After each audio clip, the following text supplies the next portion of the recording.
Word দিয়ে শ্রী ঠাকুরের সত্তা শুনে লেখা আছে, তুমি যেমন করো প্রকৃতি হবে, প্রকৃতি তোমায় তেমন করো উপাধি নিশ্চয়ই দেবে। আমি মানে মিথ্যা প্রত্যক্ষ করছে, তবে আর চাইবে কি প্রাণপণে প্রকৃতি হতে চেষ্টা করে। আমরা প্রাণপণে প্রকৃতি হওয়ার জন্য ঠাকুরের চরণে আশ্রিত হয়েছি এবং নিয়ম অনুসারে আমরা মাতৃ সম্মেলনে শ্রাবণ মাসে মায়ের জন্মদিন পরীক্ষা মাতৃ সম্মেলনে আমরা আয়োজন করি, প্রত্যেকের বাড়িতে যাই। সেখান থেকে যদি আমরা একটু কিছু আগ্রহণ করে আনতে পারি তবে আমাদের জীবন সার্থক। বলছেন যে আমার সত্যানুসরণের যদি একটি কথাও তোরা পালন করিস কাটায় কাটায়, তাহলে তুই তোদের জীবনে অনেক কিছু পাওয়া হবে। আমরা সংসার নিয়ে পারিপার্শ্বিকতা নিয়ে এত ব্যস্ত, আমরা নিজের দিকে তাকানোর সময় নিই।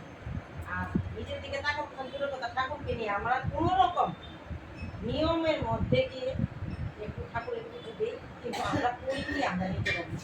তাই এবার ঘরে ঘুরে সারা দুনিয়া ডিপি ওয়ার্কের ব্যবস্থা করেছে।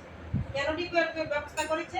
যে সেই ডিপি ওয়ার্কের মাধ্যমে সব মায়েরা একত্রিত হয়ে, সব ভাইয়েরা বা যারা বয়স্ক আছে ওরা একত্র হয়ে 10 জনের যখন আমরা 10টা কথা শুনবো, তখন আমাদের মনের মধ্যে ঠাকুর সম্বন্ধে একটু পজিটিভিটি আসবে। আর সেই যে পজিটিভনেসটা, এটি আমাদের জীবনের একটা চরম সম্পদ।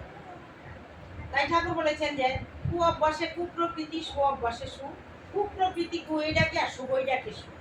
তাহলে আমরা কুয়ের থেকে আমরা তো অনেক করেছি, অনেক কিছু করেছি, ঠাকুরকে নিয়ে ঠাকুর ধরেছি, ইষ্টবিধি ঠিক মতো করিনি, কোথাও যাইনি, অধিবেশনে ঠিক মতো যাইনি, মাতৃ সম্মেলনে যাইনি। অনেক সময় আমরা কি খুঁজি? বাহানা খুঁজি।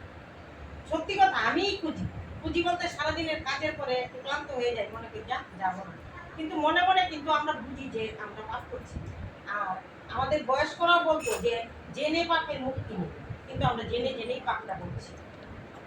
আমাদের সময় আছে, চেষ্টা করলে পারি, কিন্তু সেই চেষ্টাটাই আমরা করি না। তাই আমাদের যে ছোট ছোট এখন ছেলে মেয়ে আছে, ওরা আমাদেরকে চোখে আঙুল দিয়ে দেখিয়ে দিচ্ছে যে তোদের জীবন সায়নে, তোদের সময় শেষ, তোরা এখনো জাগ্রত হোস না কেন। আমাদের থেকে অনেক অগ্রগতির দিকে তারা।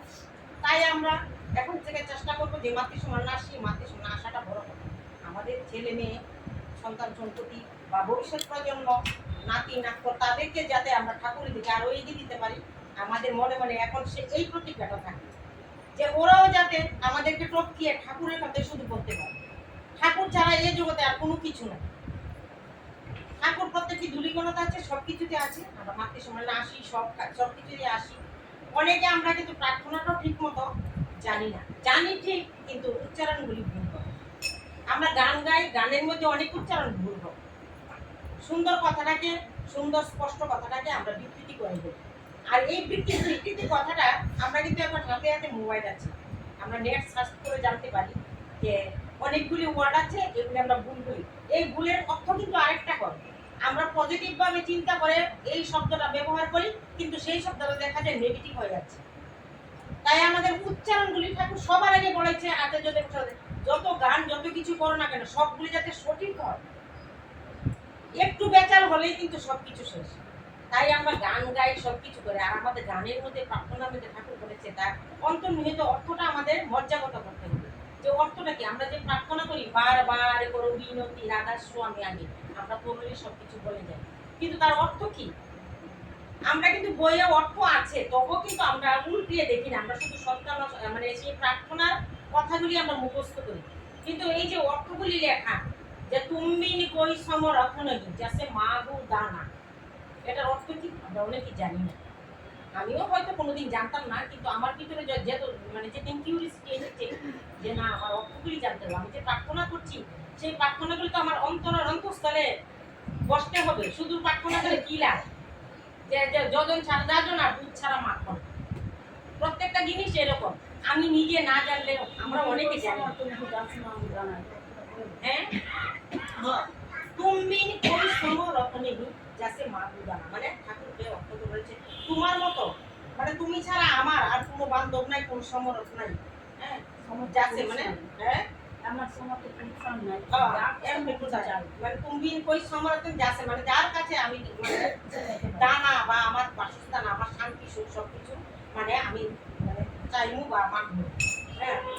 প্রেমদার বরখা করো খুলো অমৃতখানা, মানে প্রেমের দরজাটা তুমি ইয়ে করো, অমৃতখানা খুলে দাও, মানে অমৃতের ভান্ডার তুমি খুলে দাও, আমরা আহরণ করি। এটাই আমাদের প্রার্থনা। আর এই প্রার্থনার অর্থ না বুঝে আমরা যদি বলেই যাই, যেমন বইয়ের পড়া পরীক্ষা আসলে আমরা একদম সব মুখস্থ করি, হলে গিয়ে কি করি, অর্ধেক লিখে আসি, অর্ধেক লিখি না। কারণ কি, আমরা ওই যে সবসময় পড়ি না, অনুশীলন করি না, শুধু পড়ে যাই। পরে পরে ঠাকুর বলেছেন কি, পড়ার পর লেখা, লেখার পর শিক্ষা। তাই আমাদের এইভাবেই চলতে হবে।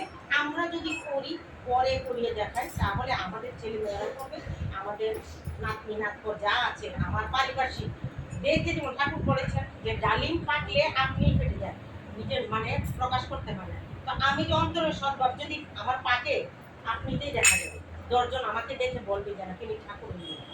আমরা চেষ্টা করব, যেহেতু আমরা করছি, আমরা কিন্তু পরিশ্রম করছি, আমরা মাতৃ সমানে আসছি, ঠাকুরের গুণ কীর্তন করছি সব কিছু, সেই গুণ কীর্তনের থেকে আমরা যাতে কিছু ভালো সংগ্রহ করে নিয়ে যেতে, আমাদের এই সংগ্রহটা আমাদের সবার কাছে ছড়িয়ে দিতে পারি, ভালো জিনিসটা ছড়িয়ে দিতে পারি, আমরা সেই চেষ্টাই করবো ভবিষ্যতে।